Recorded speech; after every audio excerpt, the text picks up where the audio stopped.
Sebelum membahas apa itu sensus penduduk 2020, lebih baiknya kita bahas dahulu apa sih pengertian dari sensus penduduk. Sensus penduduk adalah amanat Undang-Undang Nomor 16 Tahun 1997 tentang statistik yang dilaksanakan 10 tahun sekali pada tahun yang berakhiran angka 0. Sensus penduduk 2020 atau SP 2020 adalah sensus penduduk yang ketujuh sejak Indonesia merdeka.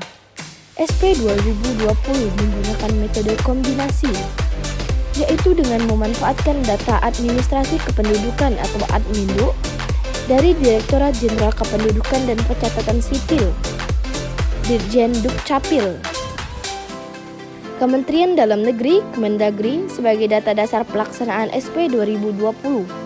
Secara khusus tujuan SP 2020 adalah menyediakan data jumlah, komposisi, distribusi, dan karakteristik penduduk Indonesia. Mencapai tujuan tersebut telah dilakukan berbagai upaya dan inovasi pada tata kelola SP 2020.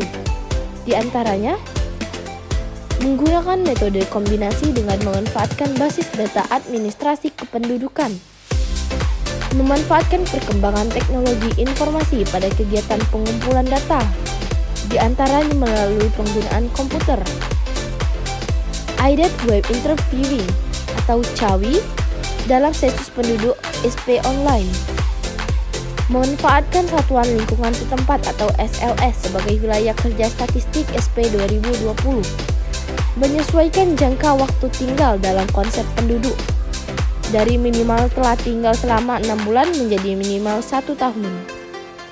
Menggunakan pendekatan keluarga sebagai unit pendataan, menyusun proses bisnis pengumpulan data yang komprehensif.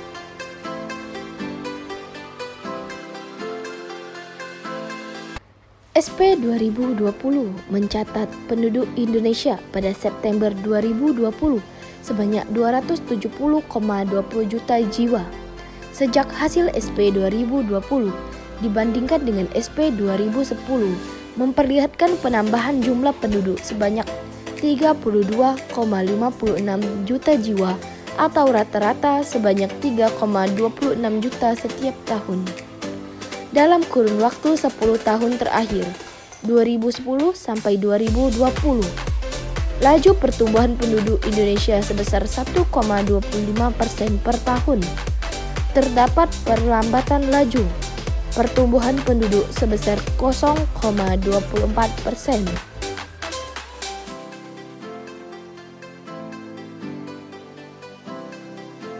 Dari 270,20 juta penduduk Indonesia, sebesar 91,32% atau sekitar 246,74 juta penduduk berdomisili sesuai kartu keluarga atau KK. Sementara sebesar 8,68% atau sekitar 23,40 juta penduduk lainnya berdomisili tidak sesuai KK.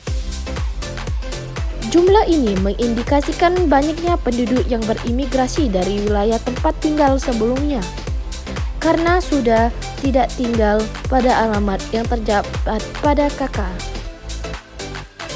Hasil SP 2020 mencatat mayoritas penduduk Indonesia didominasi oleh generasi Z dan generasi milenial.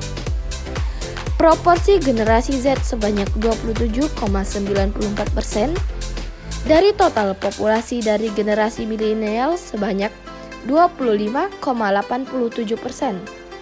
dari total populasi Indonesia. Kedua generasi ini termasuk dalam usia produktif yang dapat menjadi peluang untuk mempercepat pertumbuhan ekonomi. Dari sisi demografi, seluruh generasi X adalah generasi milenial, merupakan penduduk yang berada pada kelompok usia produktif pada 2020. Sedangkan generasi Z terdiri dari penduduk usia belum produktif dan produktif. Sekitar 7 tahun lagi, seluruh generasi Z akan berada pada suatu kelompok penduduk usia produktif. Pada 1971, proporsi penduduk usia produktif adalah sebesar 53,39% dari total populasi dan meningkat menjadi 70,72% di 2020. Perbedaan antara presentase penduduk usia produktif dan non-produktif 0 sampai 14 tahun dan 65 tahun ke atas terlihat lebih tajam di 2020. Presentase penduduk usia produktif yang lebih besar dibandingkan penduduk usia non-produktif tersebut menunjukkan bahwa Indonesia masih berada pada era bonus demografi. Pembangunan yang telah dicapai oleh Indonesia selama ini memberikan dampak positif dalam peningkatan kualitas hidup masyarakat. Salah satunya tercermin dari peningkatan usia harapan hidup penduduk Indonesia.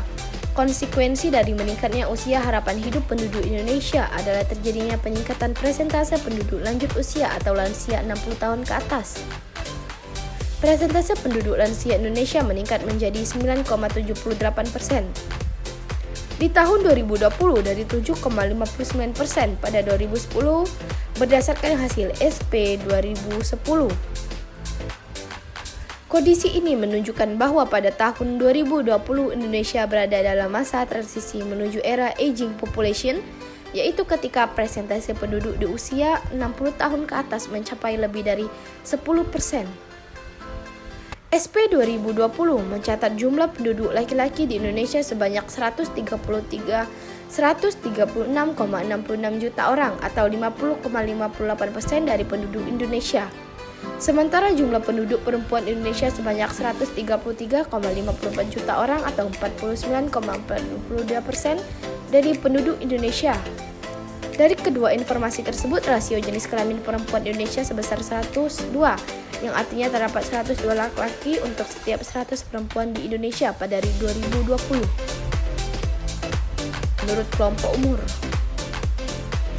Secara umum, rasio jenis kelamin di Indonesia 2020 menunjukkan pola yang semakin menurun dengan bertambahnya umur. Rasio jenis kelamin tertinggi pada kelompok umur 0-9 tahun sebesar 107 dan terendah pada kelompok umur 75 tahun sebesar 79.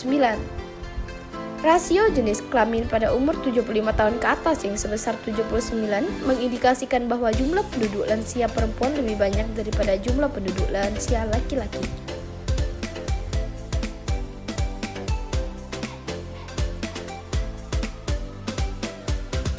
Hasil SP 2020 menunjukkan rasio jenis kelamin di level provinsi.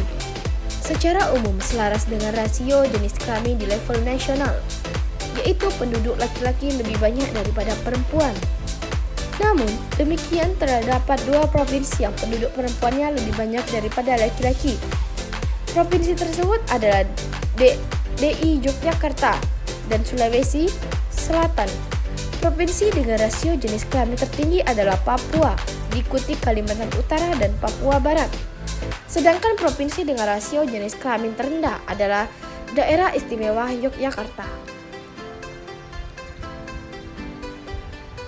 Dengan luas daratan Indonesia sebesar 1,92 juta kilometer persegi, maka kepadatan penduduk Indonesia sebanyak 141 jiwa per kilometer persegi. Angka ini meningkat dari hasil SP 2010 yang mencatat kepadatan penduduk Indonesia sebanyak 124 jiwa per kilometer persegi dari hasil SP 2000 yang mencapai 107 jiwa per kilometer persegi.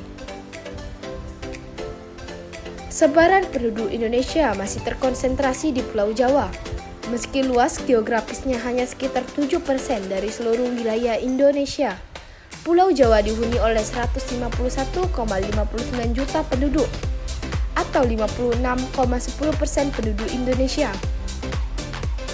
Sebaran penduduk terbesar kedua terdapat di Pulau Sumatera dengan jumlah penduduk 58,56 juta orang, yaitu sebesar 21,68%. Pulau Sulawesi mempunyai sebaran sebesar 7,36% dan Pulau Kalimantan mempunyai sebaran 6,15%. Sedangkan wilayah Bali sampai Nusa Tenggara dan Maluku Papua masing-masing sebesar 5,54 dan 3,17%.